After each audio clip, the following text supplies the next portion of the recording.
continuar ahora con un poco más sobre este componente, ¿ok? Me gustaría, por favor, que me recuerden en qué parte de la diapositiva nos quedamos. A ver, un momentito, voy a proyectar. Me parece que íbamos a entrar a los procesos de simplificación fonológica, ¿verdad? Me gustaría que me corroboren, por favor. Ok, vamos entonces entrando a eso. A ver, un momento que tengo varias cositas por aquí abiertas y está. Discriminación. Vamos a continuar entonces con este contenido. Uy, un momento. ¿Me corroboran, por favor, si se ve todo bien? Ok, ahora sí, disculpen el inconveniente, el percance. Antes de entrar a lo que corresponde a los procesos de simplificación fonológica, vamos a revisar este punto que es sumamente importante para poder entender todo lo que corresponde a los procesos de simplificación fonológica. Aquí está. Nosotros cuando emitimos los sonidos vamos a tener dos tipos de sonidos en la pronunciación. Recuerden que habíamos visto en la clase anterior que los niños desde los 2 años ya tienen toda esta capacidad, ¿verdad? A nivel físico y neurolingüístico para pronunciar las vocales. Entonces, ese es un tipo de sonido, pero también tenemos otros sonidos que son más complejos que corresponden a los sonidos consonánticos. Vamos fijándonos en qué características tienen las vocales. Las vocales tienen este tipo de características. Conocemos, ¿verdad?, que en nuestro idioma, en el castellano, tenemos 5 vocales, porque en el quechua, por ejemplo, hay menos vocales. En otros idiomas como el inglés, las vocales también son más, tienen diferentes sonidos en función a cómo se juntan, pero nosotros tenemos solamente 5. Nuestras vocales van a tener una denominación determinada en función a las características que presentan o cómo se ubica la lengua, cómo se posicionan los labios para pronunciar cada una de estas. Por ejemplo, cuando hablamos de una elevación de la lengua alta, recuerden, acá yo tengo mi boquita, ¿verdad? La lengua, habíamos visto también en la clase anterior que lo normal es que esté en posición de descanso, abajito, ¿no? Ahora, la lengua, cuando yo hago ciertas vocales, puede estar en una posición baja, en una posición media o incluso un poco más alto. Y eso es lo que se determina como elevación de la lengua. La elevación va a ser alta, media y baja. Y la posición de la lengua, si está hacia adelante, vamos a hablar de una posición anterior. Si la lengua se retrae un poquito hacia atrás, como que si se pegara más a la garganta, vamos a hablar también de una posición anterior o quizás central, si es que se encuentra al medio. Entonces, cuando hablamos de la I tiene, por ejemplo, la característica de que es una vocal alta y anterior. La E es una vocal media en cuanto a su elevación de la lengua y anterior. La vocal A tiene las características de que es baja, la lengua se encuentra abajo y central. La U y la O van a ser vocales posteriores. La lengua se retrae un poco hacia atrás. Y la elevación de esta va a ser, en el caso de la O, es una elevación media y en el caso de la U, una elevación alta. Ahora me gustaría que cada uno de ustedes, allí donde está, trate de vivenciar y sentir cómo se mueve su lengua cuando pronuncian estas vocales. Por ejemplo, cuando pronunciamos la U, ¿se dan cuenta que su lengua se retrae un poco para atrás y se levanta? Eso es lo que pasa. Por eso es que se denomina una vocal alta y posterior. Sin embargo, cuando yo hago la A, ¿qué hago? A, mi lengua baja, ¿verdad? Y tomo una posición central. Entonces, cada una de estas características que acabamos de mencionar y de ver ahora son las que corresponden a cada vocal.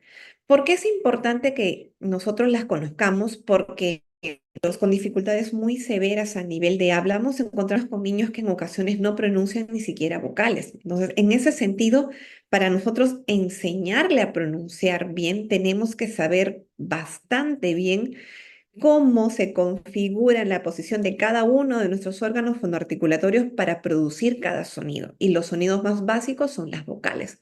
Entonces, si yo tengo un niño que no hace sonidos y quiero enseñarle a hacer los sonidos de las vocales, tengo que tener claro cómo se configura, ¿verdad? Todas estas posiciones para decir el sonido. Sé, por ejemplo, que la A, ¿verdad? Es una vocal baja. Mi lengua debe estar abajo. Entonces, si yo veo que el niño, ¿verdad? Tiene por ejemplo, posiciona su lengua entre los labios, es que tengo que corregir esa posición, ¿verdad? Abrir un poquito la boquita y ayudarle con la producción del sonido. Igual en realidad esta dinámica nos va a servir para cualquier sonido, para los consonánticos. Cuando yo quiero enseñarle a alguien a pronunciar un sonido, o quizás el sonido lo estoy haciendo distorsionado y quiero hacer esos ajustes para que ese sonido salga preciso, tengo que saber dónde se ubica mi punto y modo articulatorio. Bien, eso es sumamente básico. Entonces, esto de aquí. Ahorita les he agregado unos archivos, son 4 o 5 hojitas que son nuevas. Se las voy a proporcionar al final con los encargados de la plataforma, no se preocupen. Pero esto es importante tocarlo para que quede clarísimo todo lo que viene después relacionado a procesos de simplificación, ¿ok? Bueno, ya vimos las características de las vocales. Ahora vamos a ver cuáles son las características de las consonantes, de los sonidos consonánticos. Las vocales también se caracterizan y se llaman vocales porque cuando se producen, vamos volviendo acá para evitar confusiones, cuando se producen cada una de las vocales, estas no presentan obstáculo para la salida del aire. El aire sale por la boca de la vibración de los pliegues vocales, sale libre. Si yo digo una A, sale libre. Si yo digo una E, O, I, U, sale libre el escape del aire. Sin embargo, cuando yo digo una consonante, cualquiera, supongamos la S, ese aire ya no escapa tan libre. Cuando hago una S, ¿con quién está rozando el aire? ¿Con qué parte de mis órganos fonoarticulatorios roza el aire cuando hago una S? S. A ver, vamos viendo. Con el paladar no. Todavía está un poquito más lejos. Con los dientes, como nos dice Nina, ¿no? Muy bien, Blanca, con los dientes. Exacto. Con los dientes, con el paladar, no como tal, vamos a ver, ya sé por qué lo hice en lo del paladar, ahorita lo vamos a revisar, pero en realidad lo que choca, la lengua, ¿verdad? Y el aire choca con los dientes que impiden una salida del aire libre. En el caso de las vocales, no, digo A, E, I, O, U, y si bien es cierto, la lengua en las vocales toma cierta posición, no impide la salida del aire. Sin embargo, las consonantes van a tener esta característica. Las consonantes se forman porque alguna parte, em, alguna estructura limita la salida del aire con facilidad y eso da forma a cada uno de los sonidos. Para que yo diga una S, mis órganos fonoarticulatorios tienen que tener una posición exacta, ¿no? Si no, la S no sale. Si yo quiero decir una M, también hay cierta posición, cierta configuración que toman mis labios, si no, la M no sale. Si yo quiero decir una Che, igual también, la lengua choca con el paladar para que salga la Che y no una She. Entonces, cada uno de los sonidos consonánticos tiene su punto y su modo articulatorio donde alguna parte de estos órganos van a configurarse de una manera determinada para que salga el aire. Y nuevamente para recalcar, en las vocales el aire sale de manera libre, nada le obstruye el paso, en las consonantes sí. Algo por allí va a tomar cierta configuración y el aire no sale con facilidad. Y eso da lugar a la pronunciación de una consonante. Bien, entonces, ahora, estas consonantes, estos sonidos van a tener ciertos rasgos y los rasgos son de 4 tipos. Vamos, las consonantes se pueden configurar o pueden tener origen en función a la acción de los pliegues vocales, conocidas más comúnmente como las cuerdas vocales. Y las cuerdas vocales van a determinar, por ejemplo, si un sonido consonántico es sordo, es decir, que los pliegues vocales no vibran, o es sonoro, donde sí hay una vibración. También por la acción del mecanismo velofaringio. ¿Recuerdan qué era el mecanismo velofaringio? Sí lo habíamos visto en la clase anterior. ¿Se acuerdan? A ver qué me comentan por el chat o alguien quiere abrir su audio. ¿Cuál es el mecanismo velofaringio? Les voy dando unas pistas. Recuerdan que habíamos visto que hay una estructura, ¿verdad? Que está descendida o elevada para limitar el paso del aire por la cavidad nasal o de lo contrario hace que el aire salga por la boca. ¿Recuerdan qué estructura era esa? ¿No? Bien, la acción del mecanismo velofaringio, recuerden que correspondía a la úvula, a cuáles, si la úvula está descendida en posición normal o si está elevada, limitando el paso del aire. Ahora, cuando este mecanismo velofaringeo está descendido, el aire sale por la boca y tenemos sonidos que van a ser orales. Y cuando el mecanismo velofaringeo está activado, está arriba, tapando, perdón, cuando está tapando, el aire sale por la boca y cuando está descendido, el aire va a salir por la nariz. Y eso da lugar a los sonidos orales, donde el aire escapa por la boca, y a los sonidos nasales, donde el aire escapa por la nariz. Tenemos también el modo articulatorio. En el modo articulatorio vamos a tener ciertos sonidos, los sonidos nasales, los sonidos oclusivos, los sonidos fricativos, los sonidos africados, las laterales y las róticas. En cuanto a la zona de articulación, vamos a tener los sonidos bilabiales, los sonidos labiodentales, dentoalveolares, alveolares, palatales y velares. Acá, en estas dos partes, cuando nos centramos en modo articulatorio y zona de articulación, tenemos muchos nombres que nos pueden ser extraños y muy ajenos, pero vamos a ir dándonos cuenta, al menos en lo que es zona de articulación, que es mucho más fácil de lo que suena. Vamos a vivenciar ahora. Ahora, esto es todo lo que hemos visto. Cuando hablamos de zona de articulación, es esa zona de contacto donde se van a juntar un articulador pasivo y un articulador activo. ¿Qué es un articulador pasivo? Va a ser esa estructura que recibe el impacto del otro articulador. Y el articulador activo va a ser el que sí se puede mover. Por ejemplo, si yo coloco mi...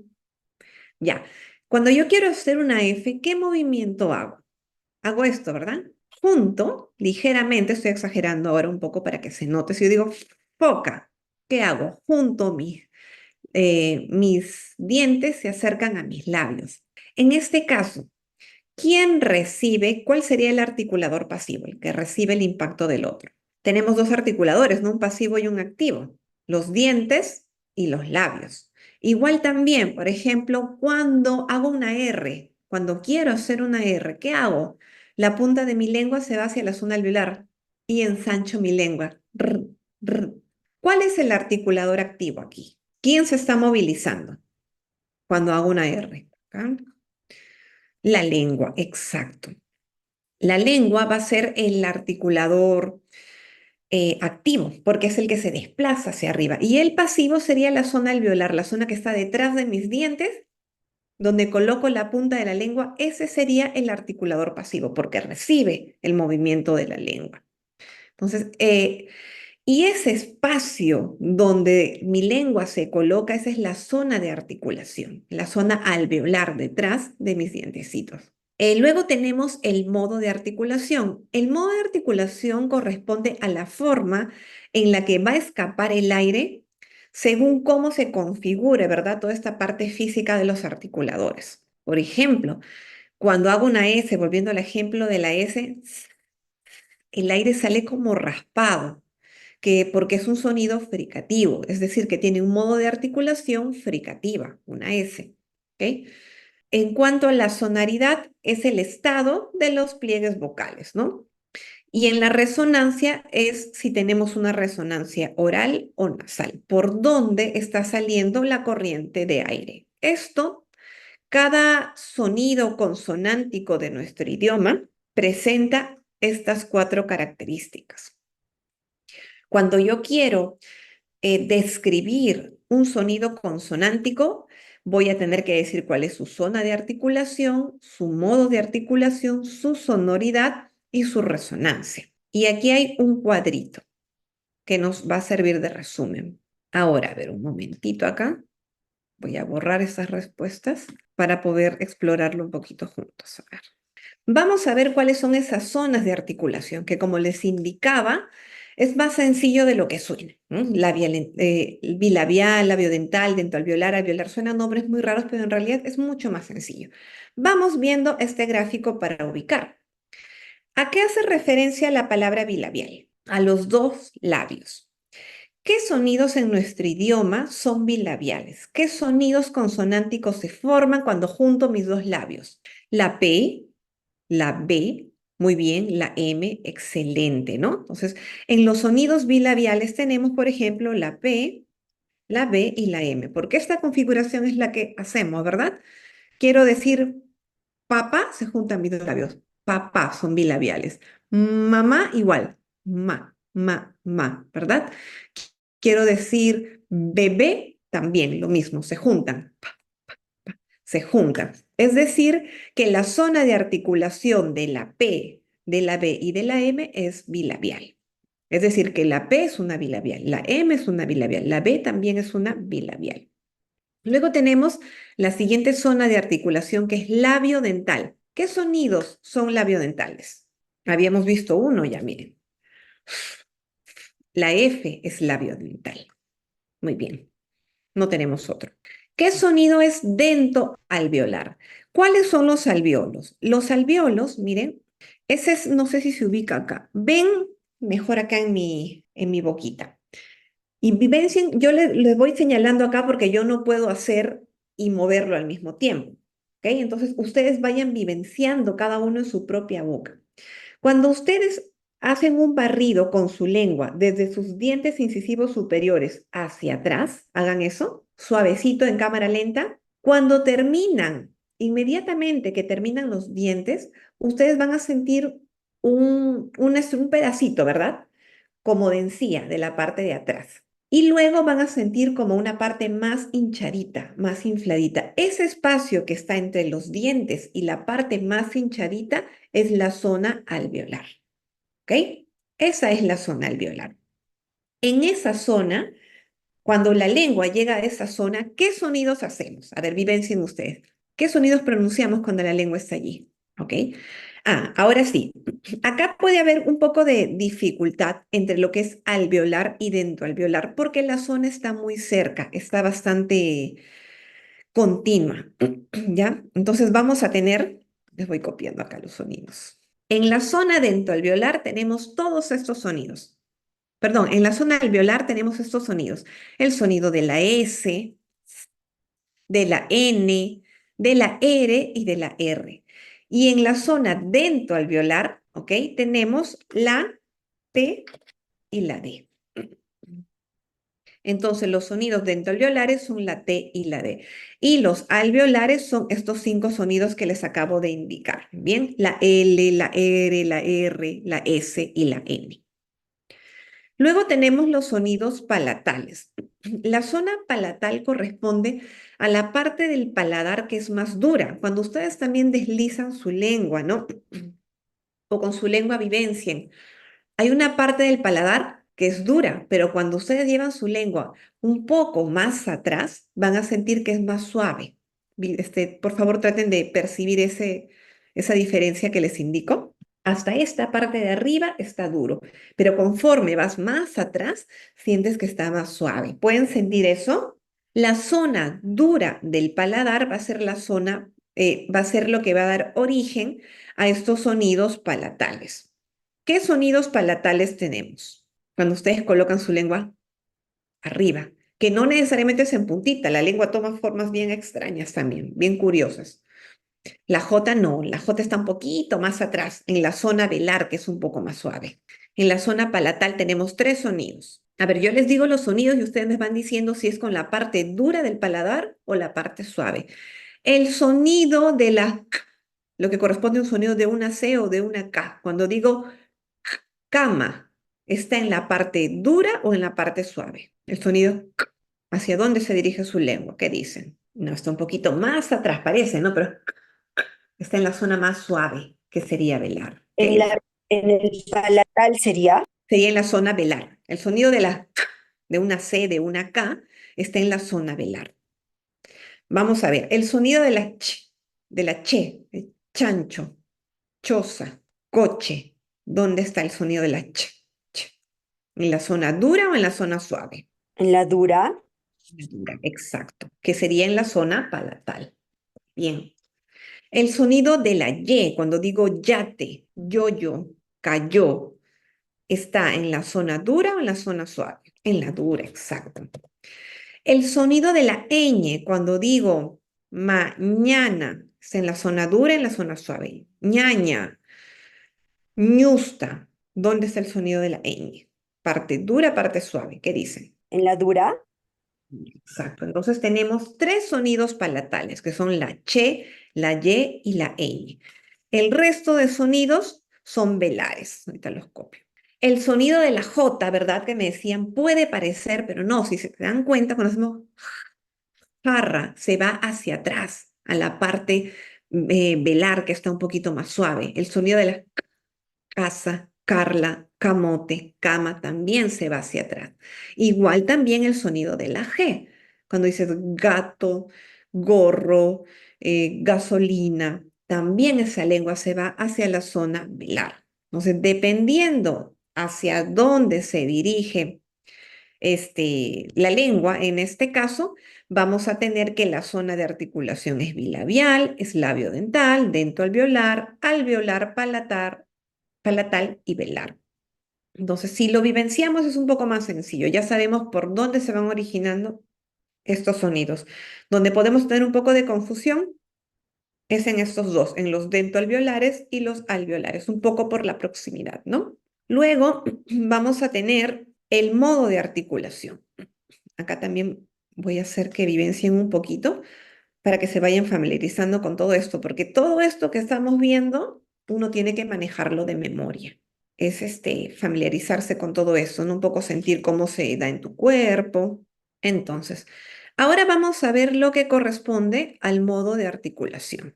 En el modo de articulación tenemos, por ejemplo, los sonidos oclusivos. Recuerden para que no se confundan. Cada sonido tiene las cuatro características. ¿Qué característica acabamos de ver ahora? La zona de articulación. Es decir, que cuando hablo, por ejemplo, de una B, ¿cuál es la zona de articulación de la B? Es bilabial. Pero la B también, además de ser bilabial, tiene un modo de articulación. Ahora vamos a ver todo eso. Entonces, cada sonido tiene estas características, que serían como su nombre, su segundo nombre y cada uno de sus apellidos. O sea, cada una de esas características está presente en todos los sonidos, ¿bien? Vamos viendo el modo de articulación de los sonidos que son oclusivos. Se refiere oclusivos porque es un sonido obstruyente que se produce porque se juntan, ¿ok? Dos articuladores y obstruyen la salida del aire. Entonces, un momento el aire se va a quedar retenido y un segundo momento sale y se libera de una manera fuerte, va a haber fuerza. Se denomina oclusivo porque hay una oclusión de los articuladores y luego el aire escapa con fuerza. ¿Qué sonidos son oclusivos? A ver, traten de vivenciar de todos los sonidos que tenemos en nuestro idioma, todos los sonidos consonánticos, ¿cuáles primero cierras, no? O haces un cierre y luego escapa el aire. ¿Hay alguno? ¿Han podido identificar? A ver acá en el chat. La B, ok. La M y la P, muy bien. ¿Qué más? Ya, miren, aquí está todos los que tenemos. Miren, ¿qué es lo que pasa con la M? ¿Qué creen que pasa con la M?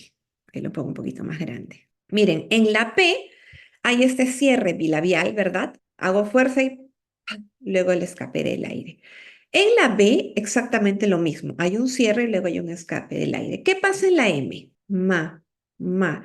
Digan pa, digan ba y luego digan ma. ¿Qué diferencias sienten entre esos tres? Uno tiene aire y el otro no bota aire. No te escuché bien, Miri. ¿Puedes repetir, por favor? Y pues en la N no bota aire y en la P bota aire. Ujú. En la P, claro, ¿no? Hay una fuerza, ¿se dan cuenta? Y boto aire. En la B también. La P y la B tienen tres características en común, solo hay una diferencia.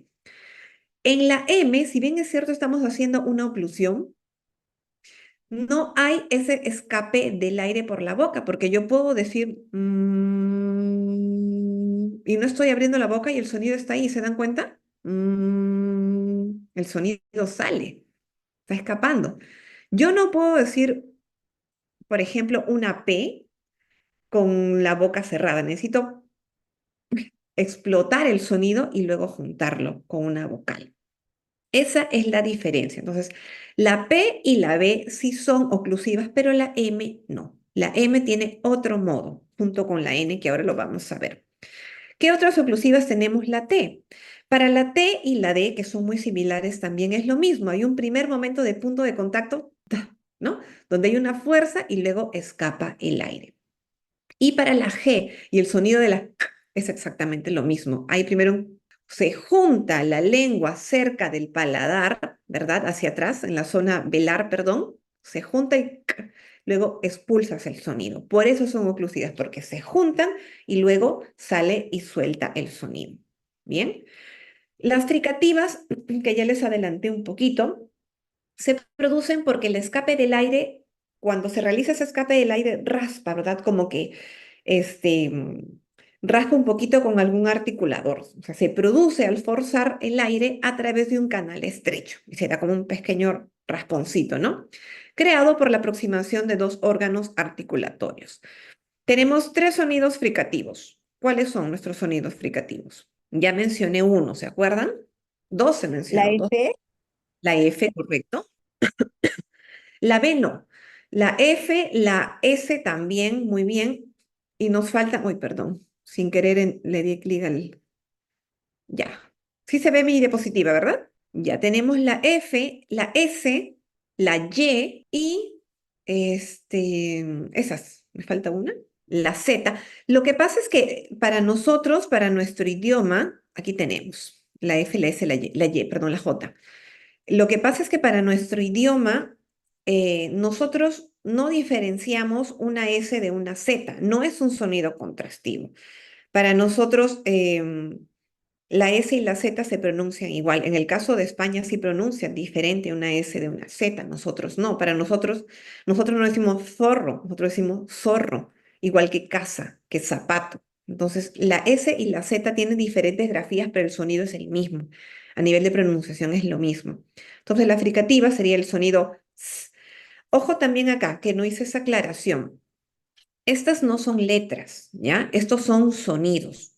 Entonces, cuando yo hablo del sonido, me refiero tanto a lo que voy a escribir con S como con Z, ¿verdad? O sea, es el sonido como tal. Por eso, cuando digo el sonido de la K, es el sonido que hago cuando pronuncio cuando algo que es escrito tanto con C como con K, pero el sonido es único, ¿verdad? El sonido de kilo, de cama, de King Kong, casa, es exactamente el mismo sonido que es solo que en algunos casos se representa con la grafía S y en otros con la grafía K.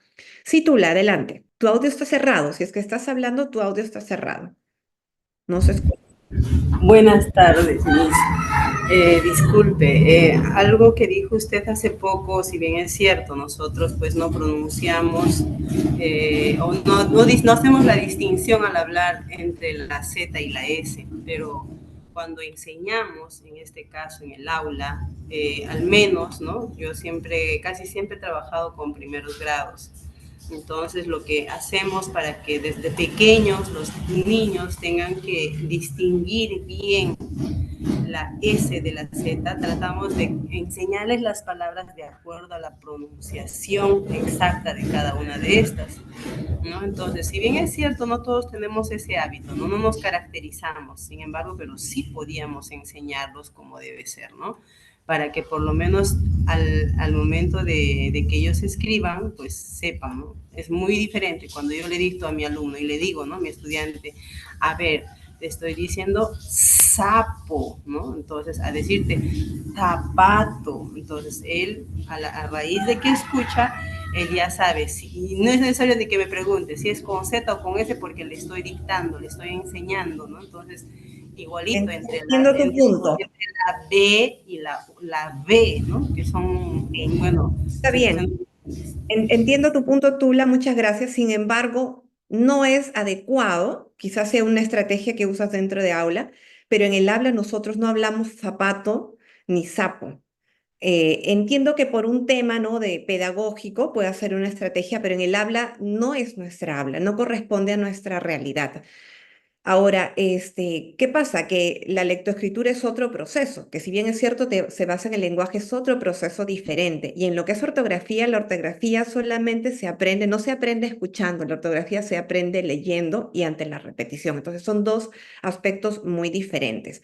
Ahora, ¿cuáles sí son sonidos que, por ejemplo, se dan dentro de nuestro Perú en la diversidad, cuando hablamos de la zona de la sierra? Sí son sonidos diferentes la Y de la eye, por ejemplo, ¿no? Eso sí representaría una diferencia, porque para nuestra realidad es distinto. Por ejemplo, yo que soy de Trujillo, y ya vivo en Lima hace muchísimos años, para mí no es eh, lo mismo, o mejor dicho, pollo, ¿verdad? Cuando en ciertas zonas de la sierra no es igual. La pronunciación de la de la doble L es diferente. Entonces, eso sí aplica, por ejemplo, para nuestra realidad peruana. Sin embargo, la S de la Z en nuestro idioma no tiene distinción. Entonces, habría que ver allí. Es un recurso dentro de aula, lo comprendo, pero no corresponde a la realidad. Finalmente, recuerden que la ortografía solamente se aprende ante la repetición. Muy bien. ¿Alguien más quería comentar algo? Buenas tardes. Sí, comparto totalmente tu justificación frente a a la pregunta, porque nosotros creo que al utilizar otros sonidos, los vamos a confundir más a los chicos mientras queremos que aprendan de acuerdo a lo que escuchan. De repente también nos pasa lo mismo cuando empezamos a pedir a los pequeños que nos digan palabras con las vocales. Y digamos, nos dicen helicóptero o nos dicen hamburguesa. Sí identifican el sonido, pero no identifican todavía cómo se escribe. Básicamente es, Exacto, es ¿verdad? verdad, Adriana. Son dos procesos diferentes, ¿no? Cuando tú le dices a un niño, dime sonidos que empiecen con A, si te dice hamburguesa, es correcto, porque empieza con el sonido A. Para nosotros, para nuestro idioma, a nivel de sonidos, la H no tiene ningún sonido, por ejemplo. Ya a nivel de grafías y de escritura es otra cosa, ¿no? Porque ese es otro proceso diferente al que estamos tocando hoy, que justo estamos centrándonos en habla. Muy bien, continuamos. Ahora, nos quedamos aquí en las fricativas, tenemos estas tres, la S, la F y la J, que son sonidos fricativos. Aquí está. En cuanto al modo de articulación, tenemos las africadas y las laterales. En las africadas solamente tenemos un sonido en nuestro idioma, que es la che. La africada es como que un sonido que se da en dos momentos, que primero hay un cierre y luego hay una fricación, donde un raspado y el sonido sale. Y ese sonido, por ejemplo, de nuestro idioma es la che. En la che como que primero juntas y luego sale un sonido muy similar a una S, ¿verdad? Porque es una fricada, es como un sonido de dos tiempos. ¿Qué es lo que nos dice la teoría? Un sonido que inicia con un cierre y continúa con una fricación de forma rápida y sucesiva. El aire primero se retiene y después se expulsa a través de una pequeña apertura. En nuestro idioma, la che. Y en las laterales tenemos la característica de que el aire sale por los lados de la lengua. Cuando yo hago la L, que se ve la puntita va acá, y el aire va a salir por estos dos laterales, porque la lengua al estar en esta posición, si se ve acá, permite que el aire se escape por los dos costaditos de la lengua. Por eso es que este sonido se denomina lateral. Tenemos la L y la L también, si queremos mencionarlo así, ¿no? Tenemos también el modo nasal. Aquí en el sonido nasal se caracteriza porque el aire sale por la cavidad nasal. Acá tenemos las tres nasales, que son la M, la N y la ñ.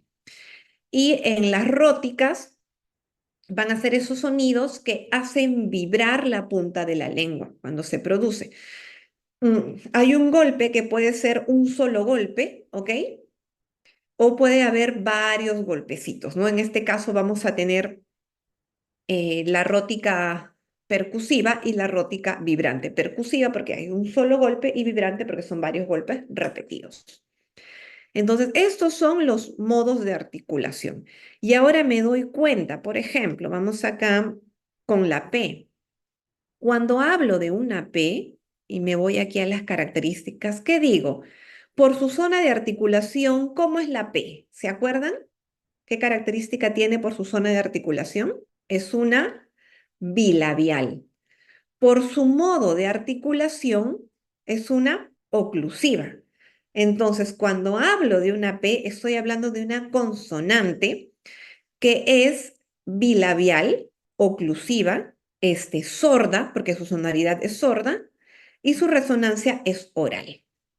Seguimos viendo las características. Aquí está. Esta es una tablita resumen de el nombre de cada sonido consonántico en función a su modo de articulación. ¿Cuáles son las nasales? La M, la N, falta acá, la ñ.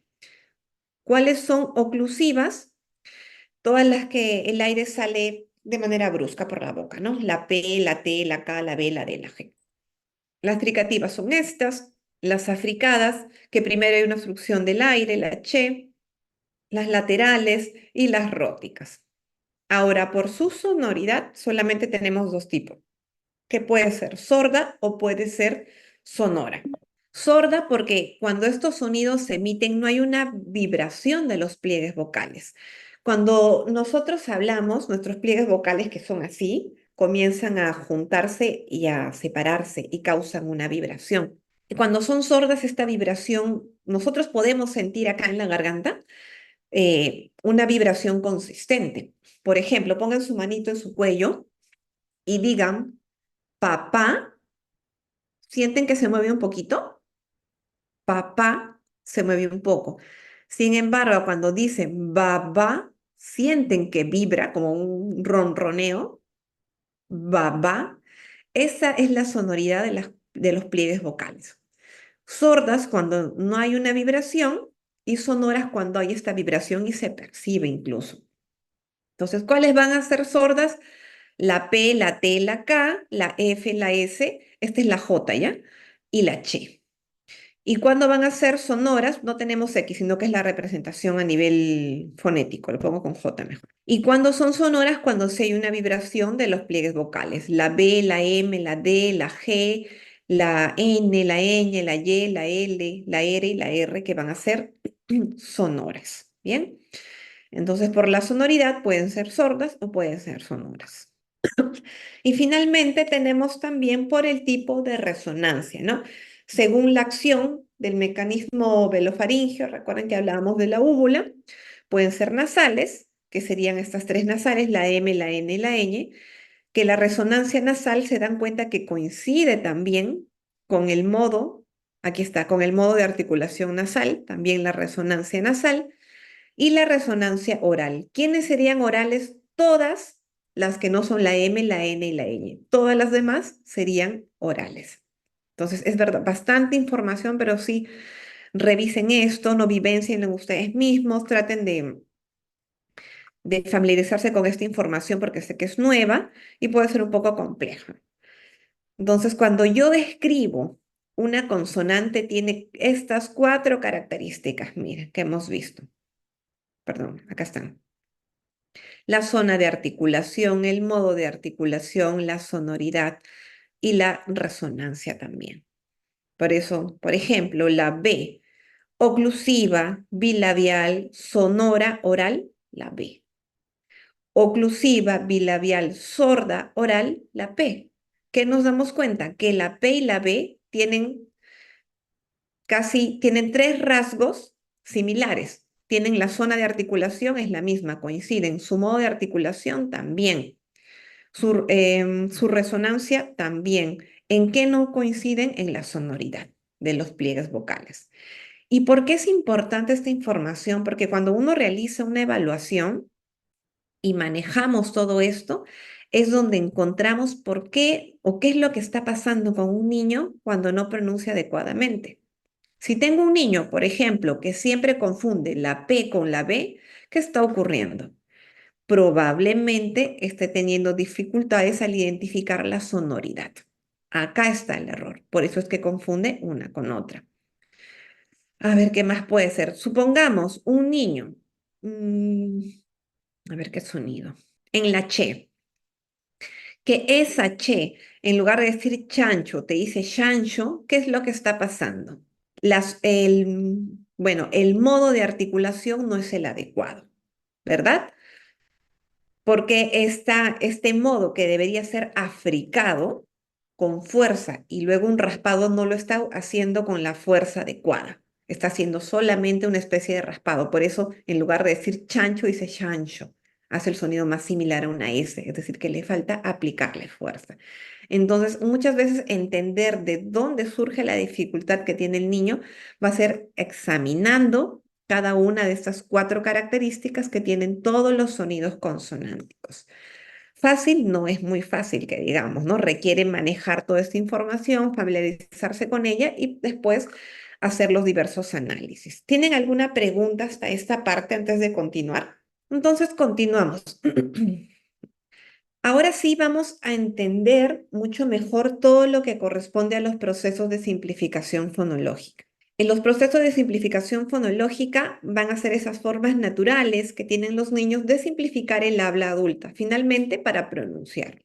Sí veíamos ya eso en la clase anterior, si no me equivoco, así que lo veo rápido esta parte de la descripción.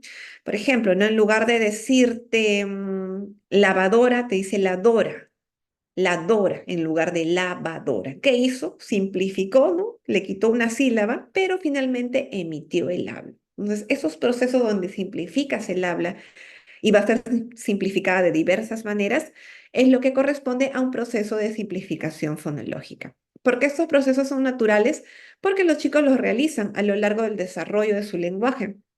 Sin embargo, conforme van creciendo, esos procesos deben ir disminuyendo, porque se espera que pasados los 4 años y medio aproximadamente, los niños tengan pocos procesos de simplificación fonológica y su habla sea cada vez más similar a la de un adulto, para que finalmente, cuando tengan 6 años, dependiendo del autor, algunos dicen 5, otros 6, cuando tenga 6 años, el niño a nivel de pronunciación tenga su habla madura, desarrollada, ya sin errores o con muy poquísimos procesos de simplificación. A los 6 años, el componente fonético fonológico debe estar más o menos ya desarrollado. En el aspecto fonético de pronunciación debería estar. Y estos procesos de simplificación se van a presentar con 3 tipos. Los procesos que afectan la estructura de la sílaba y la palabra, que se llaman así, porque simplifican la palabra y su estructura para facilitar su emisión. En lo que corresponde a este tipo de procesos que afectan la estructura de la sílaba y o de la palabra, van a ser procesos donde se puede reducir el número de sílabas, por ejemplo, como el ejemplo que les di de ladora en lugar de lavadora. Lavadora, ¿cuántas sílabas tiene? Lavadora, 4. Si el niño tiene un proceso de simplificación que afecta la estructura de la palabra, puede quitarle alguna de las sílabas y decirte en lugar de lavadora, ladora. Y afecta la estructura porque pasó de 4 sílabas a 3. O en lugar de decir caperucita, que son 5 sílabas, te dice capucita. Capucita, 4. ¿Qué hace? Está teniendo un proceso de simplificación que está afectando la estructura de la palabra, ¿verdad? Ahora, también se puede afectar la estructura de la sílaba. Por ejemplo, en lugar de decirte auto, que para términos de este tema, AU representaría un solo sonido, ¿ok? Porque nosotros no decimos AU-to, decimos AU-to. Entonces, en temas de pronunciación, ojo acá porque es diferente al tema de lectoescritura. Hagamos ahí la diferencia, es distinto. El tema de pronunciación, de habla, es muy diferente al de lectoescritura, ¿ya?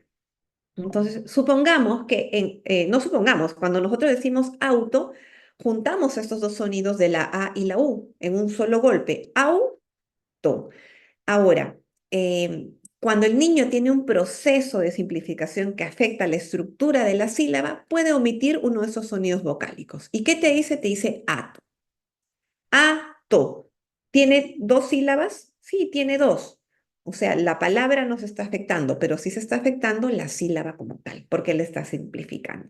Entonces, dentro de estos procesos que afectan la estructura de la sílaba y la palabra, vamos a encontrar varios subtipos, pero a esto se refiere. ¿Consultas en esta parte? ¿Se entendió? Luego tenemos los procesos de asimilación. Voy a empezar por aquí, por los de bajito, ¿ya?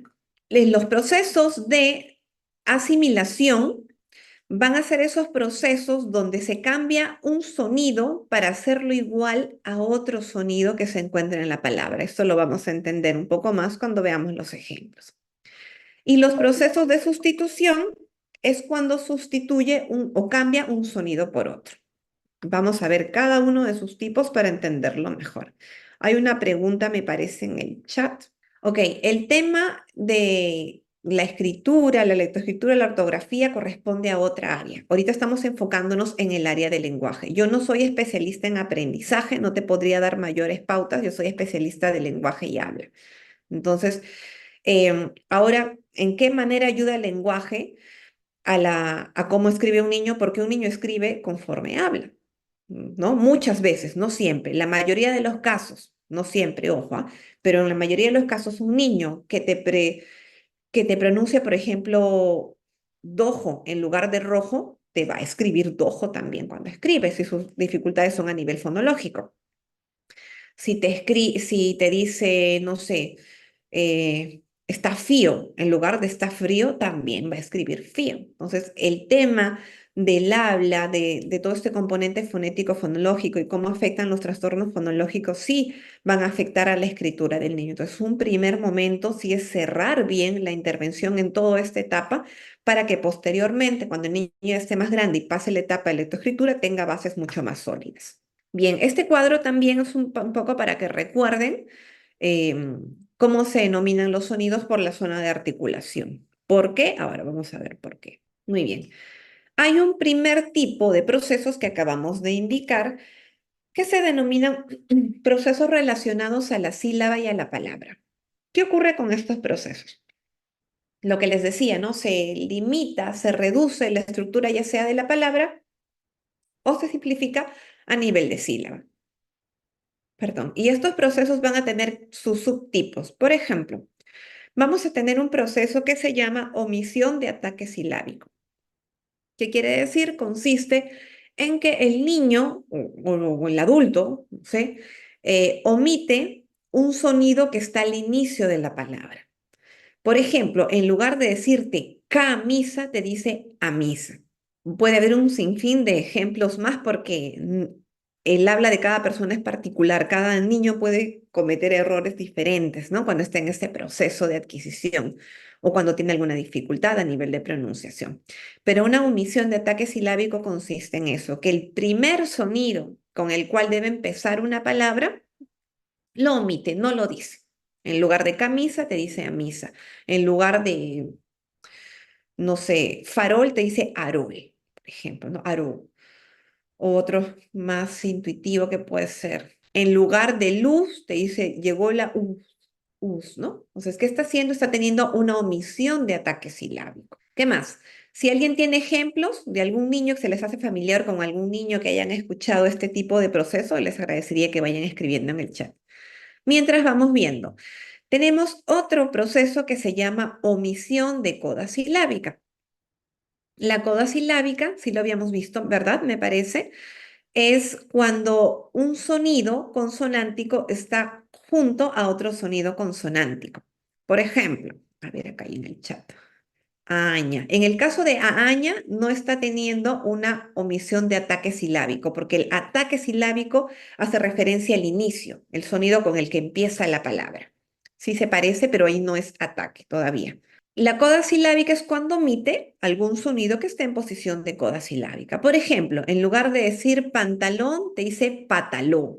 ¿Qué omitió? El sonido de la N. Tanto la que está aquí después de pan y la que está al final, ¿no? En long. En lugar de pista, te dice pita, que está omitiendo la S en posición de coda. En lugar de luz, te dice lu, ¿no?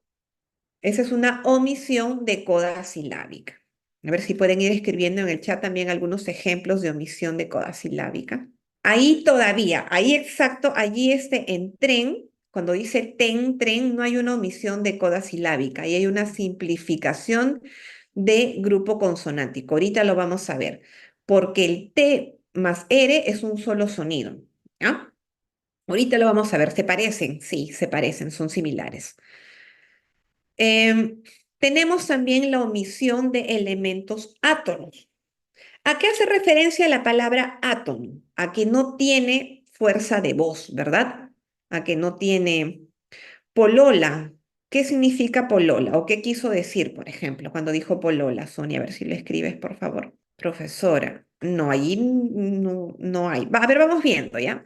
Omisión de ataque silábico. El primer sonido con el que empieza la palabra no lo dice. Por ejemplo, en lugar de decirme caballo, me dice aballo. Esa es una omisión de ataque silábico. A ver, dígame por favor otros ejemplos de ataque silábico. Apa en lugar de capa, supongo, ¿no? O de zapa también podría ser, no sé, entre otras palabras, perdón. Abón en lugar de jabón, excelente, Eileen, ¿no? Exacto, o sea, el primer sonido lo omite. No, acá en Yayo hay otro proceso. Vamos primero con lo que es omisión de ataque silábico. Quiero que quede claro eso, porque esto es lo que uno encuentra cuando hace una evaluación e incluso en la terapia. Bien. Otro ejemplo de omisión de ataque silábico, el sonido o la sílaba con la que empieza la palabra la omite, no la dice, la elimina. Jabón, perdón, abón en lugar de jabón es un buen ejemplo, ¿no? Sí, es al inicio de todas maneras, porque dice ataque silábico. Amá en lugar de mamá, excelente. Ata en lugar de qué, Manuel?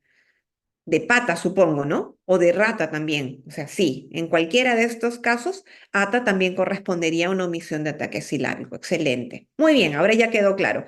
Vamos con el segundo proceso. Omisión de coda silábica. Recuerden, la coda silábica es cuando hay dos sonidos juntos, ¿ok? Pero ojo, cuando estos sonidos que tienen al medio una R o una L no son codas silábicas, son grupos consonánticos o también se les conoce como trabadas en algunos lugares. ¿Ya? Entonces, la omisión de la coda silábica es cuando hay dos consonantes y una es omitida. Por ejemplo, en lugar de pista, me dice pita. ¿Qué omite? Está omitiendo la S en posición de coda. ¿Qué más? Otro ejemplo de omisión de coda silábica, ¿cuál podría ser? Omisión de coda silábica. Por ejemplo, yo le digo al niño, tota, excelente, Eileen. Acá hay una omisión de la R en posición de coda silábica, excelente. Si el niño debe decir canta, pero tiene un proceso de omisión de coda silábica, ¿qué es lo que diría en lugar de canta? Cata, excelente, muy bien, exacto. Esa es la omisión de la coda silábica. En lugar de decirme luz, me dice lu. En lugar de decirme pastel, me dice patel. En lugar de decirme mosca, me dice moca. En lugar de decirme canción, me dice casió, por ejemplo, ahí hay una omisión. Tortuga en lugar de tortuga, exacto, excelente. Esas son omisiones de codas silábicas. Bien, ahora vamos con la omisión de elementos átonos. Un elemento átono va a ser esa sílaba que no recibe la fuerza de voz. Por ejemplo, si yo digo, a ver, celular. ¿Dónde está la fuerza de voz en celular? ¿Ok? Entonces, ya, exacto. Ahora, esa sílaba que recibe la mayor fuerza de voz va a ser el elemento tónico, porque tiene fuerza. ¿Cuál va a ser átono? Átono va a ser aquel que no tiene fuerza. Por ejemplo, vamos viendo el ejemplo de acá. Caramelo. En caramelo, ¿quién es el elemento que sí tiene fuerza? La sílaba ra, ¿verdad? Por eso está en anaranjadito. Ca-ra-me-lo. Entonces, en la omisión del elemento átono es que va a eliminar cualquier parte de la palabra, cualquier sílaba que no tenga la fuerza de voz. Átono, que no tiene, que no es la sílaba tónica. Entonces, por ejemplo, ¿qué dijo? Perdón, en caramelo la fuerza de voz está en me, lo. ¿Cuál va a omitir? Va a omitir cualquiera que no sea me, porque los demás van a ser los átomos. ¿Qué te puede decir, por ejemplo? Camelo, que omitió la ra, porque era un elemento átomo. Aquí en mariposa el elemento átono es la po, mariposa. Es decir, que como omite los átonos, va a omitir cualquiera, ¿sí? Cualquiera sílaba que no sea la po, que es la que tiene la mayor fuerza de voz. Te puede decir, este, Marisa, acá hay un error, ya acá debe decir, te puede decir de verdad cualquier estructura, ¿no? Isa te puede decir, no sé, pero ahí lo que va a eliminar es cualquiera que no tenga la fuerza de voz, ¿ok? Por ejemplo, vamos a escribir una columna en el chat, que te diga, ya, lapicero. A ver, vamos primero con el de Eileen, que puso profesora, profesora. ¿Cuál tiene la de voz? So, profesora, ajá. Cuando dice prosora, está teniendo efectivamente Eileen una omisión de elementos átomos, porque omitió la fe, que es un elemento átomo. Exacto. Cuando dice lapicero, ¿qué podría decir para que tenga una omisión de elemento átono?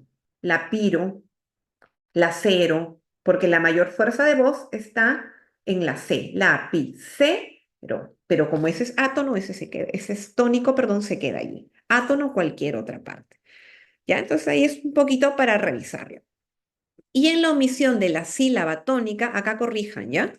Acá no es maposa, acá debería ser otro ejemplo. Acá en la sílaba tónica, que es más sencillo, ¿qué va a omitir? Omite la sílaba tónica. Bien, por ejemplo, si yo digo caballo, ¿dónde está la mayor fuerza de voz en caballo? Ujú, exacto. Callo, exacto.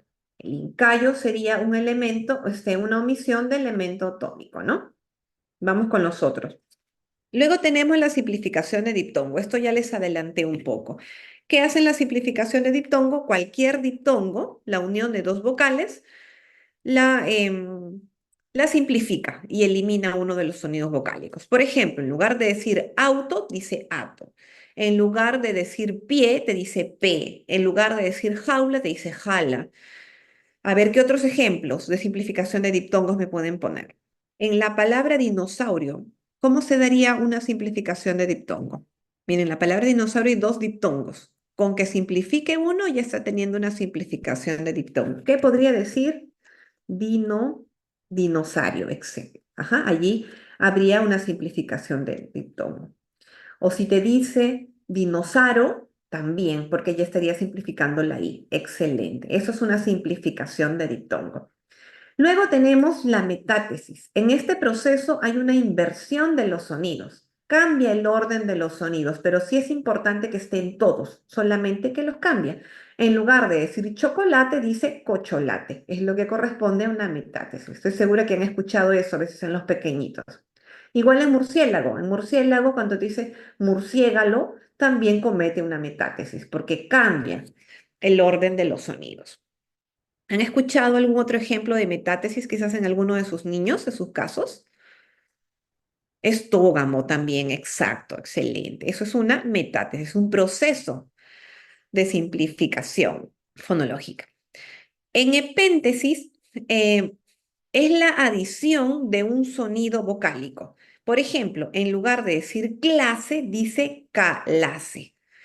Incluso este proceso de epéntesis es un recurso dentro de terapia que te ayuda cuando el niño no puede pronunciar ciertos sonidos con los grupos consonánticos centrales o laterales. Lo vamos a ver justo en la parte de terapia más adelante, en la siguiente clase. Luego tenemos la simplificación de grupos consonánticos. Aquí todos estos grupos consonánticos se denominan a esos sonidos em, que son más complejos porque son compuestos. Todo lo que se conoce comúnmente como trabadas, en realidad el nombre adecuado es grupos consonánticos, porque hay dos sonidos consonánticos que se juntan y funcionan en conjunto. Por ejemplo, todos lo que son PL, BL, CL, GL, plato, blusa, claxon, en fin, ¿no? Esos son grupos consonánticos laterales porque tienen un sonido lateral, que es la L. Y grupos consonánticos centrales porque tienen un sonido central, que es la R al medio o la R al medio, ¿no? Dragón, precio, frigorífico, en fin, ¿no? Todos los que tienen la R al medio. Esos se denominan grupos consonánticos. Entonces, cuando este grupo consonántico es simplificado, se da un proceso que se denomina simplificación de grupo consonántico. En lugar de decir plato, me dice pato. En lugar de decir dragón, me dice dagón. En lugar de decirme fragmento, me dice famento, entre otros, ¿no? ¿Qué otros ejemplos me pueden colocar? De simplificación de grupo consonántico. Ujú. Ten en lugar de tren, exacto. Que se parecía a un proceso anterior, ¿no? Que alguien lo había confundido por allí, porque se parece un poco. Allí efectivamente sí hay una simplificación de grupo consonántico. Luego hay otro proceso que se llama diptongación, que consiste, en pocas palabras, en cambiar una R por una Y. Por ejemplo, em, en lugar de decir gorro, te dice goyo, ¿no? En lugar de decir rojo, te dice yojo, ¿no? Cuando cambia este sonido de la R por una Y, estamos hablando de una diptongación. Luego tenemos la coalescencia, donde dos sonidos resultan en un tercer sonido, ¿ok? Por ejemplo, acá el sonido TR, se están juntando dos sonidos, ¿verdad? En lugar de decirme tren, me dice ken. Se parece la simplificación de diptongo, pero no es una simplificación, porque está cambiando el sonido. Si fuese una simplificación, me diría ten, pero acá no me dice ten, me dice ken. Cambia estos dos sonidos de la T y la R, resulta en un tercer sonido que es la... Muy bien, cuando confundes, me pregunta acá Karina, cuando confundes un grupo consonántico PR, por ejemplo, ¿no? Y lo cambia por PL, que es, ahí solamente está, hay que ver que no tiene un nombre acá como tal, pero ahí hay que ver qué está pasando. Si realmente está cambiando a nivel de pronunciación, porque de repente recuerdan que habíamos visto que el frenillo no llega, o sea, si es algo físico, no es un proceso de simplificación, ¿ok? No correspondería acá. Ahora, si sí puede pronunciar la R y aún así cambia, habría que examinar qué está pasando en la percepción de sonidos. Lo que podría ser es una sustitución entre líquidas, que vamos a verlo un poquito más adelante. Así se puede denominar, pero hay que ver si efectivamente es eso o no. Y también están las reduplicaciones, que es común en bebés, ¿no? Que repiten sílabas. Tete, babá, solamente consiste en la repetición. Hola, Miss, Adelante. cuando solo cambian una y no las dos sílabas, por ejemplo, Prado y dice Plado, Ya, allí lo que está cambiando no está cambiando dos sílabas, en realidad está cambiando solamente la R por la L, ¿no? O sea, un grupo consonántico por otro grupo consonántico está cambiando. Puede perdón, dos, sí, dos. Sí, puede ser una sustitución entre líquidas. Líquidas se denominan a todos esos sonidos. em, Cuando hablamos de la R, la L y la Y, estamos hablando de líquidas. Todos esos sonidos tienen una denominación que es líquidas. Entonces, hay un proceso que se llama sustitución entre líquidas. Podría tratarse de eso, pero para determinar que efectivamente es un proceso de sustitución entre líquidas hay que observar si ese error es frecuente, si siempre se da eso y si a nivel físico no hay ninguna limitación. Habría que tener solo esas consideraciones.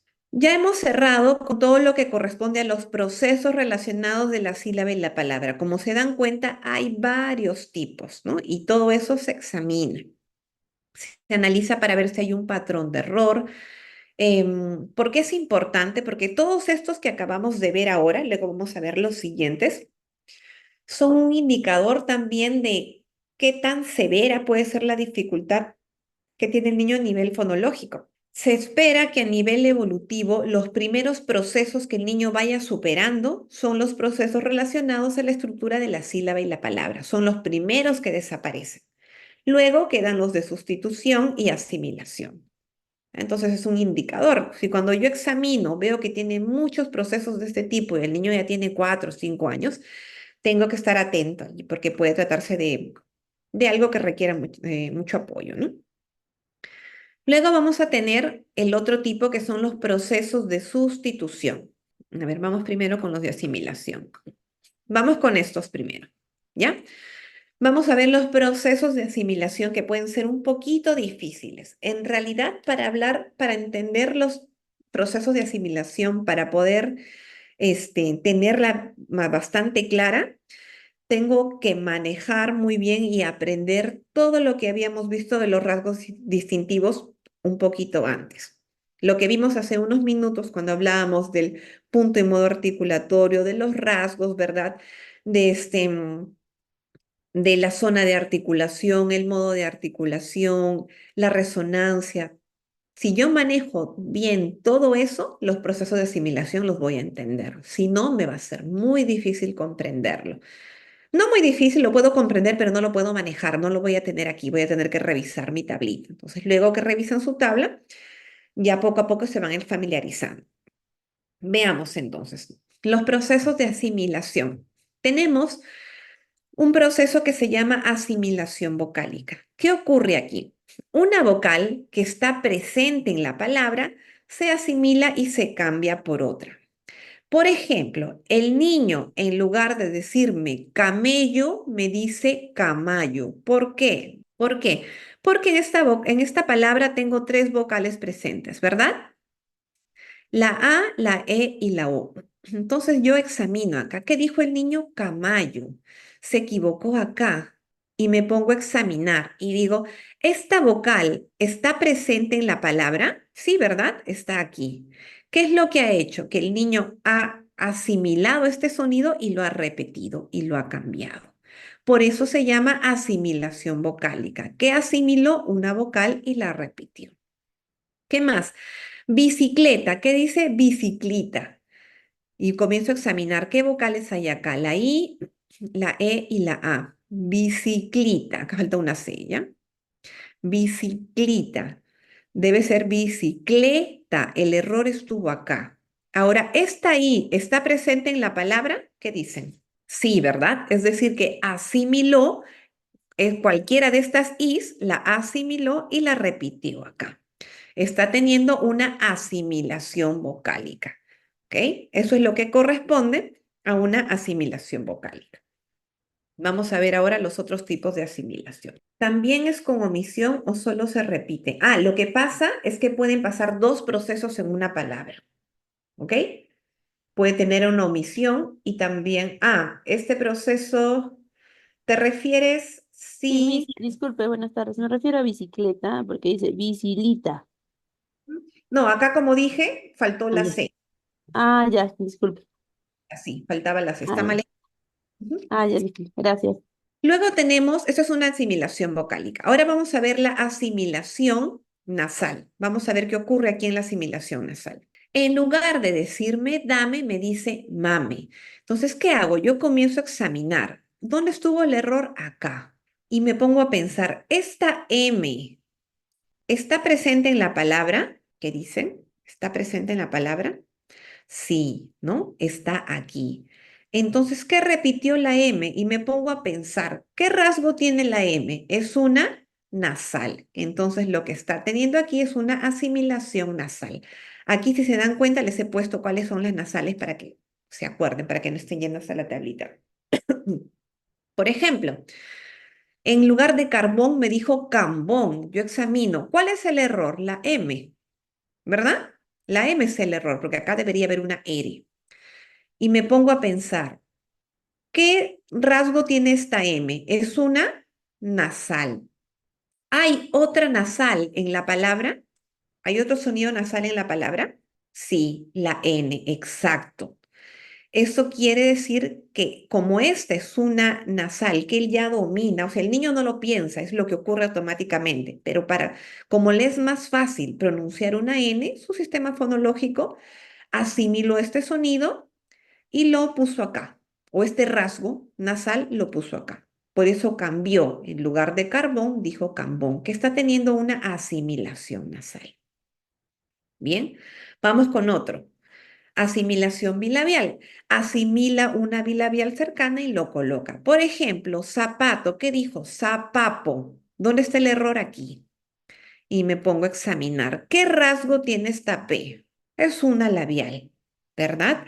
¿Hay otra labial en la palabra? Sí hay, hay una P, que tuvo entonces una asimilación labial. Acá, en velar, me dijo cucán en lugar de tucán. ¿Cuál fue el error? ¿Qué sonido es este? Es un velar. ¿Hay otro sonido velar en la palabra? Sí, acá. Tuvo una asimilación velar. Acá, torcuga. ¿Qué cambió? Este es el error. ¿Qué es una velar? ¿Hay otra velar en la palabra? Tenemos la G, ay, perdón, la G. Por eso me doy cuenta que tuvo una asimilación velar. Hasta aquí, ¿comprenden la dinámica de lo que es en lo que corresponde una asimilación? ¿Se entendió? ¿Quieren otro ejemplo? ¿Hay alguna consulta? Sí, ok, ok. En realidad, la dinámica es esa, ¿no? Es analizar la palabra, ver el error, qué rasgo, ¿verdad? tiene ese error, ese sonido, a qué corresponde identificar si hay otro en la palabra. Y eso es lo que corresponde a una asimilación. Ahora, como les indicaba, para manejar esto tengo que tener bien claro cuándo es una velar, cuándo es una bilabial, ¿verdad? Cuándo es una fricativa, o sea, todos esos rasgos tengo que conocerlos. Ahora, puede pasar, ahorita vamos a ver otros ejemplos, que cuando yo examine, no hay ningún sonido que tenga el mismo rasgo. Si no tiene el mismo rasgo, ya no sería un proceso de asimilación, sería un proceso de sustitución. Entonces, yo siempre tengo que hacer un descarte, tengo que asegurarme primero de que no sea un proceso de asimilación, y si lo es, bueno, ahí queda, pero si no es asimilación, recién allí puede ser sustitución. Por eso a veces me dicen, el niño sustituye la T por la C, en lugar de decir la S por la T, en lugar de decir casa, dice cata. Y cuando uno comienza a examinar, en realidad podría ser, que no sea un proceso de sustitución, sino de asimilación. Por eso primero se descarta esto y luego se pasa a las sustituciones, para ver si es o no es. Me dice Miri que hay un niño que dice Jesús en vez de Jesús. Allí puede que tenga una asimilación, ¿verdad? Idéntica de la S, de la fricativa, o una, eso, ¿no? Habría que ver si es eso. Muy bien. Seguimos con los procesos de asimilación. La asimilación dental cuando se asimila un rasgo dental. Cano que dijo telota. Examino cuál es el error. Es la T, que es una dental. ¿Hay otra dental en la palabra? Sí. Acá. Entonces tuvo una asimilación dental. Muy perdón. En la asimilación palatal, ¿qué dijo? Yeche en lugar de leche. ¿Cuál es el error? Esta, la Y. ¿Qué es la Y? Una palatal. Bien. Y me pongo a examinar. ¿Hay otra palatal? Sí, la che. Esta corresponde a una asimilación palatal. Igual aquí en alveolar. Recuerden que las alveolares son estas. L, S, N y R. Salsicha. ¿Qué debió decir salchicha? Esta S, ¿qué es? Es un alveolar. ¿Hay otra alveolar en la palabra? Sí, la S de acá. ¿Qué tuvo? Una asimilación alveolar. Vamos acá con asimilación silábica. Dijo helicóptero, perdón, debió decir helicóptero y dijo lilicóptero. Esta li asimiló la sílaba de acá y la repitió. En dinosaurio, ¿qué dijo? Nonosaurio. Acá también tenemos una asimilación silábica. Bien, y eso es lo que corresponde. Uy, se deja de proyectar, no sé qué pasa. Ya, eso es lo que corresponde a los procesos de, ahora vamos a ver los procesos de sustitución. Hice el cambio de orden por eso, ¿no? Porque primero tenemos que corroborar que no es una asimilación. Si no es asimilación, recién puedo eh, identificar que se trate de una sustitución. Veamos aquí. En los procesos de sustitución, ahí sí se cambia un sonido por otro. Y muchas veces se cambia de manera arbitraria, o sea, no hay una explicación, no hay ningún otro sonido dentro de la palabra que tenga algún rasgo similar. Tenemos un proceso que se llama frontalización. ¿Qué pasa aquí en la frontalización? Espera un momento, En la frontalización, las consonantes que se articulan en la zona posterior, ¿no? Es decir, en la parte de atrás de la boca, se van hacia la parte posterior, se cambian por sonidos que se articulan en la zona anterior. Vamos examinando acá que les coloqué. ¿Cuáles son los sonidos posteriores? Posteriores son los que se articulan con la parte de atrás, ¿no? Que nuestra lengua se ubica un poco más hacia atrás. ¿Qué sonidos posteriores tenemos? Estos velares, el sonido de la K, de la G y de la J, ¿no? De la K, la G y la J, por decirlo así. Ahora, y tenemos los sonidos anteriores, los que se articulan más adelante de la boca. Hablando de adelante y atrás, cuando la lengua se va, sería adelante aquí y atrás, cuando se desplaza un poco a la zona posterior, ¿no? Bueno, anteriores, los sonidos anteriores serían, por ejemplo, los alveolares L, S, N, R, los dentales TD y los bilabiales P, D, M. Eso es lo que corresponde a sonidos anteriores. Frontalización, los sonidos que se articulan con la parte de atrás se cambia por los que se articulan por la parte de adelante. En lugar de decir caperucita, que es un sonido posterior, dice Perucita. Aquí sí habría un proceso de frontalización. Luego tenemos la posteriorización, es el proceso inverso. En este caso, lo que va a hacer es que los sonidos que se pronuncian con una zona anterior, la parte de adelante los cambia por la parte de atrás, ¿no? En lugar de duele, cuando digo du, mis dientes van detrás, mi punta de mi lengua va detrás de mis dientes, y te dice cuele. La lengua la lleva un poco más atrás. Aquí hay un cambio, hay una sustitución de dos tipos de sonidos. Tenemos frontalización y posteriorización. ¿Alguna pregunta en esta parte? Tenemos también un proceso que se denomina fricatización de oclusivas. ¿Qué ocurre aquí? Recordemos que las oclusivas son estos sonidos: P, T, K, B, D, G. Y las fricativas son estos tres sonidos, cuatro con la Y, S, F, J. ¿Qué pasa acá? Que se van a cambiar, ¿verdad? Las oclusivas se cambian por fricativas. En lugar de decir fuente, en lugar de decir puente, me dice fuente. ¿Qué más podría pasar acá? A ver, otro ejemplo. En lugar de decir mm, eh, carro, me puede decir sarro, por ejemplo. Ahí había una fricatización de oclusivas también, ¿ya? Cambia los sonidos oclusivos, que deben ser con estos, lo cambia por algún sonido fricativo, por los de aquí. Luego tenemos la palatización. Aquí hay donde cambia un sonido, ¿ok? Por otro que sea palatal. Cualquier sonido lo cambia por un sonido palatal. Por ejemplo, en lugar de decir luna, me dice yuna. En lugar de decir, a ver qué puede ser, loro, te dice choro, de pronto, por la palatal, che. Entonces, eso, cualquier sonido lo cambia por un sonido que es palatal. Y acá tenemos los sonidos palatales. Bien. Tenemos también la labialización de dentales, donde cambia una dental por una bilabial. Recordemos que las dentales son estas y las bilabiales son las de aquí.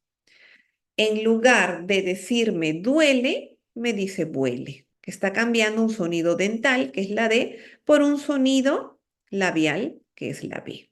¿Qué más? Tenemos dentalización de bilabiales, que es el proceso inverso. Lo que yo debo decirlo con una dental, lo digo con una bilabial. Perdón, lo que debo decir con una bilabial, lo digo con una dental, ¿no? En lugar de decir bicicleta, me dice bicicleta. Aquí hace el cambio. Entonces, recordando siempre cuáles son las dentales y cuáles son las bilabiales. Luego tenemos la sustitución de D por una líquida. Recuerden que les había indicado que las líquidas son todos los sonidos vibrantes como la R y la R y también los sonidos laterales como la L y la Y. Entonces, cuando hablamos de una sustitución de D por líquida, es que cambia la D por cualquiera de estos sonidos, por la R, por la R, por la R, lo puede cambiar por la L o por la Y, ¿ya? La D la va a cambiar por cualquiera de estos sonidos. En lugar de decirme edificio, me dice acá edificio. Cambió la D por una L, que es una líquida.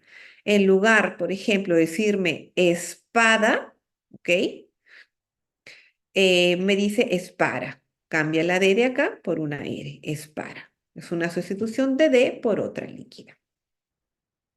Luego tenemos la oclusivización, donde se cambian las fricativas o las africadas por las oclusivas. Estas son las fricativas, estas son las africadas. Cualquiera de este grupo la va a cambiar por una oclusiva. Por ejemplo, en lugar de decir sapo, que acá tenemos una fricativa, la S te dice tap y la T es una oclusiva. En lugar de decir chile, que es una fricada, te dice tile, que es la T es una oclusiva. Este es otro proceso, por ejemplo. Esos son todos los procesos, no, acá queda uno, ¿verdad? Sí. Todo lo que corresponde a los procesos de sustitución, con este último cerramos. Luego está la sustitución de fricativas, que cambia una fricativa por otra. En lugar de decirme jueves, J me dice fueves, que es otra fricativa. En lugar de decirme jirafa, que es una fricativa, perdón, jirafa, acá también, acá es el cambio, me dice jiraza, cambia esta fricativa, la segunda es la que le está cambiando, por otra fricativa. Ambos son fricativos, cambia un fricativo por otro. Luego tenemos la palatización de fricativas. Una fricativa se cambia por una palatal. En lugar de sandía me dice chandía. La che es una palatal, la s es una fricativa. Y finalmente, la pérdida de africación, donde la palatal che es reemplazada por el fricativo s. Por ejemplo, en lugar de decirme gancho, me dice ganso. Un proceso muy extraño, pero son situaciones que pueden pasar. ¿Ok? Esto es lo que corresponde a los procesos de sustitución. Aquí estamos terminando con los procesos de sustitución.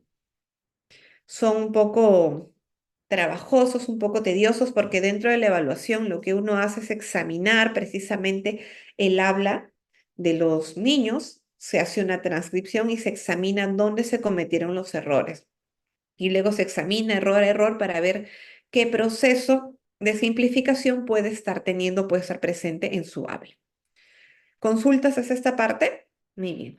Vamos a entrar entonces a ver las primeras bases que debemos tener bastante claras cuando hablamos de lo que es intervención. Cuando hablamos de intervención, ya estamos pensando en el proceso de terapia. Hay una línea que deberíamos haber seguido. Recuerden que antes de la terapia siempre se tiene que dar el proceso de evaluación. Sin un proceso de evaluación, no vamos a tener una terapia bien hecha. Va a ser bien difícil que se pueda llegar a eso. En la evaluación precisamente vamos a identificar todos los errores que presenta el niño, vamos a identificar también si quizás presenta algunas habilidades y en función de esos errores vamos a ver si su desarrollo corresponde a su edad o no, si está en un desfase, si tiene una dificultad, qué tan grave es esta dificultad, es algo leve, es algo moderado, es algo muy severo. Eso se ve en el proceso de evaluación. Después del proceso de evaluación, uno debería emitir un informe escrito de todo lo que has encontrado en la evaluación, ¿no? Describes, por ejemplo, las habilidades que has evaluado, qué instrumentos has utilizado, si el desempeño del niño corresponde a lo esperado para su edad, no corresponde, también alguna noción quizás de edad lingüística, dependiendo de la habilidad que se le evaluó al niño, si su desempeño corresponde a su edad y si no, en qué nivel está, a qué edad quizás está correspondiendo, porque dependiendo del componente del lenguaje, por ejemplo, cuando hablamos del componente léxico-semántico, en vocabulario comprensivo y expresivo, em, hay ciertas pruebas que nos ofrecen una edad lingüística. Yo puedo evaluar a un niño de 9 años y ese niño que tiene 9 años cronológicamente puede arrojar un vocabulario comprensivo de un niño de, no sé, de 3 años, de 2 años o quizás de 10 superior. Entonces, hay pruebas que nos ofrecen ese dato, una edad lingüística de la habilidad. Y todo eso se describe en el informe de evaluación para tener una noción clara de qué se va a intervenir. ¿Con qué instrumento? A ver, ¿qué tipo de asimilación? Ah, ya, esto Jesús lo habíamos visto, ¿no? Asimilación de fricativa, pareciera. ¿Qué instrumentos evaluar? Ya, les cuento. En este componente que estoy viendo ahora, en el componente fonético-fonológico, recomiendo, sugiero que conozcan un poco sobre lo que es el PEF, que es la prueba de evaluación fonética fonológica revisada, que es de Franklin Susaníbar. Es una prueba súper completa, te ofrece muchísimo detalle de todo este componente. Podemos también complementar con una prueba que se llama TEPROSIF. El TEPROSIF es una prueba que te evalúa los procesos de simplificación fonológica. Con el TEPROSIF, precisamente, tú puedes sacar una muestra, porque el TEPROSIF te presenta, por ejemplo, dibujos y el niño va completando oraciones y ahí tú ves la producción que hace de la palabra. Entonces, en esa palabra puede haber errores. Tú examinas qué producción ha hecho en la palabra, supongamos galleta. En lugar de galleta te dijo yayeta, tú examinas qué hay. Hay una asimilación, qué tipo de asimilación es, y luego haces un vaciado de la información. Entonces, el PEF y el TEPROSIF son dos pruebas que se complementan muy bien y te pueden dar un buen insumo de este componente, ¿no? Del componente fonético-fonológico, solamente para este. Para otros componentes hay otros instrumentos de evaluación. ¿Dónde se consiguen? En internet puedes buscar y dónde los venden. Eso sí, son caros, no son económicos, no son muy accesibles. Los test de evaluación son caros, lamentablemente, ¿no? Muy bien. Ahora sí, vamos a ver esto en la intervención. Recuerden, es sumamente importante que haya un proceso de evaluación. Si no, no vas a saber mucho qué hacer en terapia. Y a veces pasa también que hay padres que no quieren pasar por el proceso de evaluación porque es un costo también, ¿no? Pero sí necesitamos saber que es indispensable. ¿Por qué? Porque cuando no has evaluado el niño, ¿qué vas a hacer las primeras sesiones? Vas a tener que evaluarlo tú de manera interna, ¿no? En lugar de estar avanzando en terapia, vas a comenzar a examinar cuáles son sus errores para ver en qué vas a trabajar o qué apoyos le vas a dar. ¿Qué debemos saber actualmente sobre el proceso de terapia? Y esto es sumamente importante, ¿ah? Ojo con esta parte. Durante mucho tiempo, muchos años, hay muchas personas que todavía vienen realizando estas prácticas. Em, Se han venido realizando muchas prácticas tradicionales en la terapia del lenguaje.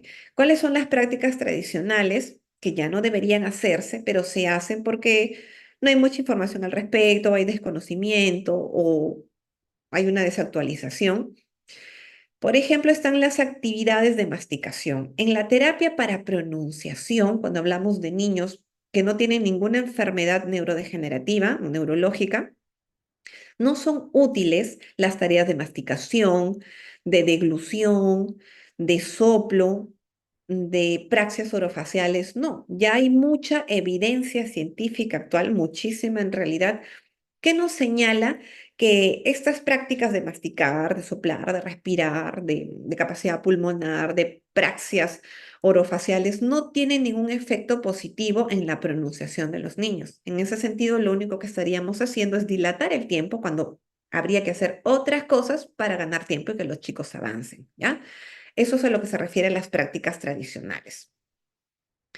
Lo que nos dice la práctica basada en evidencia es efectivamente lo que les estoy indicando, ¿no? Eso no lo he inventado yo, hay muchísimos autores, si ustedes buscan, es más, yo les he adjuntado algunas lecturas donde indican efectivamente eso, en muchos artículos, que ya no hay ninguna efectividad en estas tareas de praxias de masticación para el habla, que el niño aprende a hablar hablando y lo que se deben realizar son tareas de habla que ya las vamos a ver a detalle un poco más adelante. Y también que las funciones orofaciales son diferentes a las funciones del habla.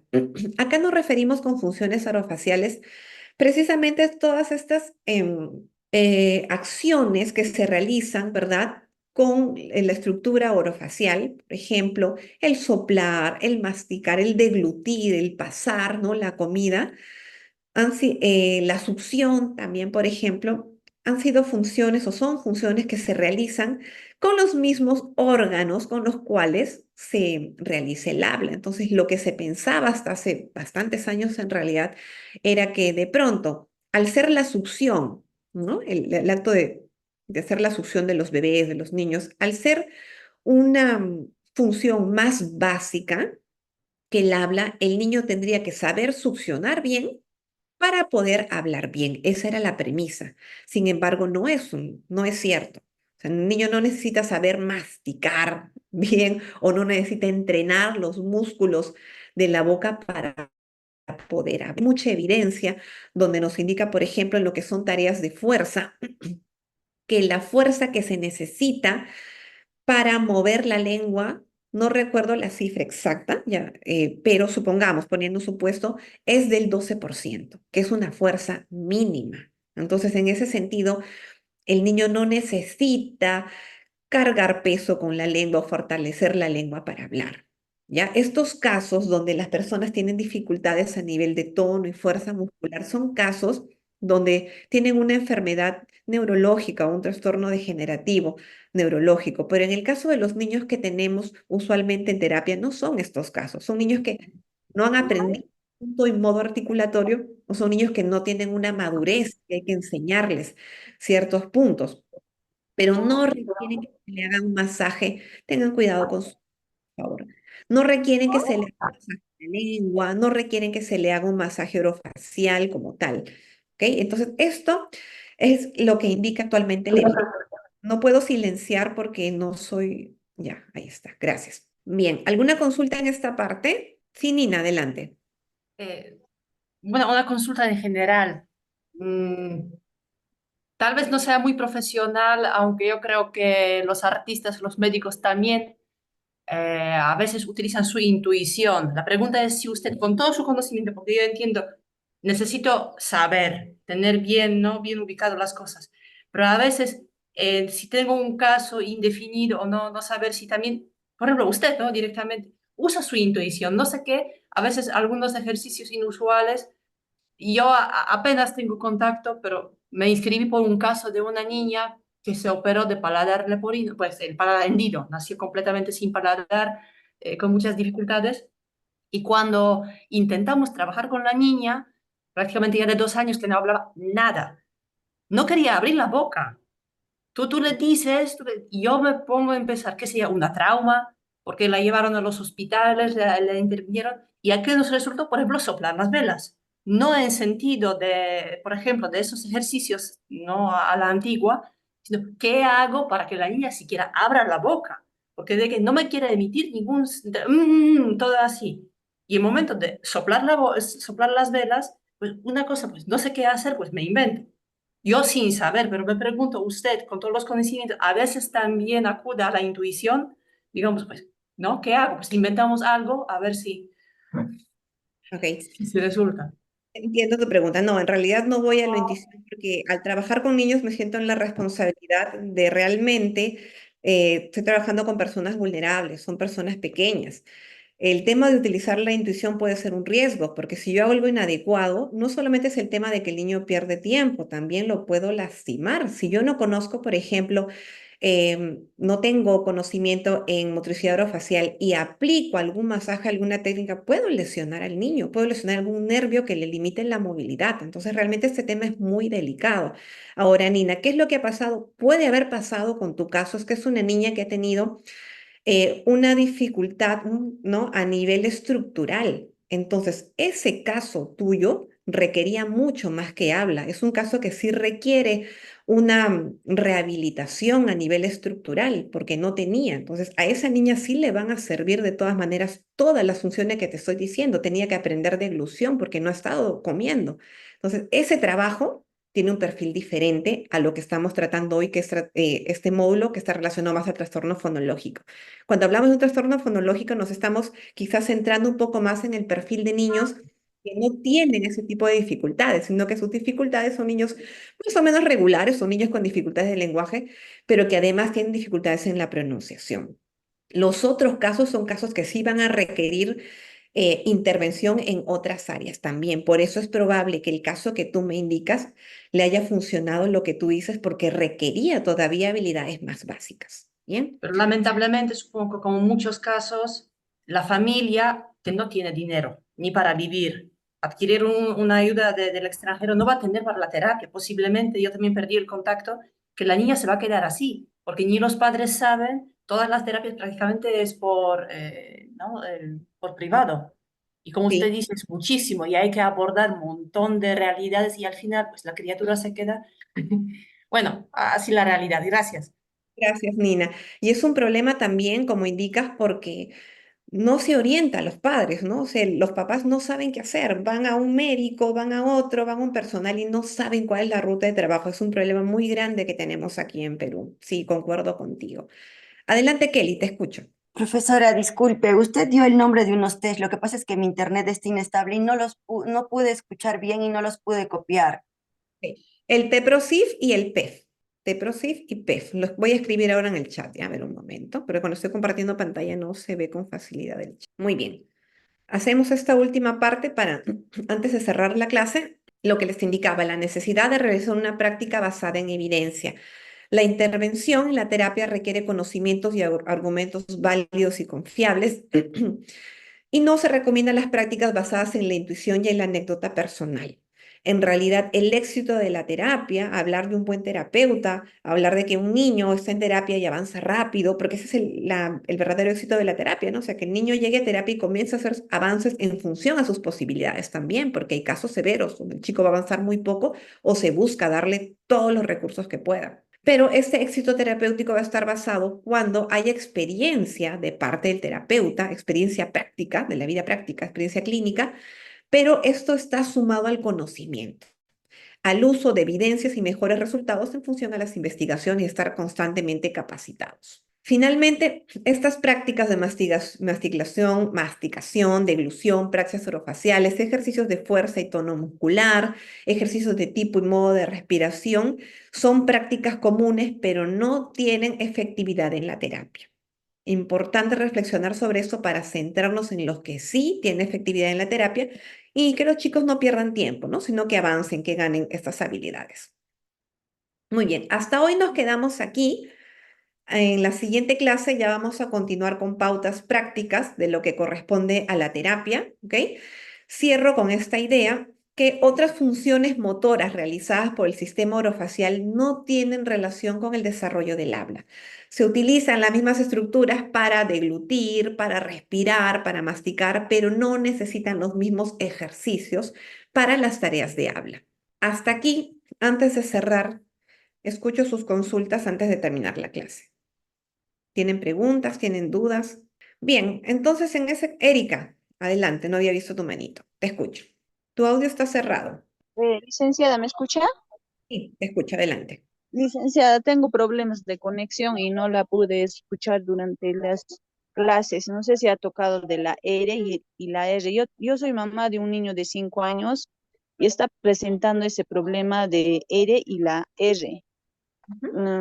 Ya, y yo no sé hasta qué edad se puede perfeccionar eso, o debo de preocuparme demasiado, o es muy pronto, o no sé, o tal vez tengo que ayudarle, porque yo me encuentro en provincia y no hay aquí un especialista, ¿no? Tendría que viajar a la ciudad para que haga la terapia, ¿no? Esa Ok, sería mi pregunta. Erika, hay diferentes autores. Algunos indican que, por ejemplo, el niño llegando a los 5 años y medio ya debería tener la R. Hay otros autores que nos indican que hasta los 6 años podemos esperar. ¿Qué te puedo recomendar yo en función de mi experiencia? Que vayas examinando. Por ejemplo, si tu hijo solamente el único sonido que no le sale es la R y recién ha cumplido 5, puedes esperar unos meses, ya hasta los 4 meses, 5 meses más. Si hasta los 5 años y medio no tiene la R, ya sí se recomienda una intervención, ¿no? Ir dándoles pautas, enseñarle el punto y modo articulatorio, en fin, son varias cosas mucho más específicas. Pero si tu hijo, además de que no pronuncia la R y otros sonidos que todavía no los tiene estables, no es solamente la R, es más, ahí sí te recomendaría que busque ayuda en lo que es terapia, porque no está solamente la R, están otros sonidos que ya se han esperado de repente a los 3 o a los 4, no lo sé, dependiendo del perfil que tenga. Pero eso valora. Si es solamente la R, puede esperar unos meses, medio año, pues aproximadamente, ¿no? Pero si no, si hay más sonidos, allí sí. Sí recomiendo que pase por una evaluación, ¿no? O veas tú, quizás con lo que aprendas en esta formación, qué apoyos brindarle. Eso es lo que podría recomendarte. Gracias, Miss, gracias. Muy Muy bien. Si gustas, Erika, escríbeme por interno y te voy a dar una mayor orientación. Listo. Muy bien. Ah, mi contacto. Maestra, no sé. No se escucha. Gracias, tienes razón, no me había dado cuenta. Bueno, no sé qué nos escuchó, pero te indicaba, Erika, que si me escribes por interno, te puedo dar una mayor orientación a ver cómo puedo ayudarte por allí. Mi contacto está al final de las diapositivas. Al último de las diapositivas está el nombre de mi centro. Allí me buscas y me escribes por allí. Lo que sí te pido es que me indiques, no soy Erika de la formación de tal curso, porque dicto en varios lugares para poder ubicarte un poco. Eso. ¿Ok? Gracias por avisar que no se escuchaba, no me había dado cuenta.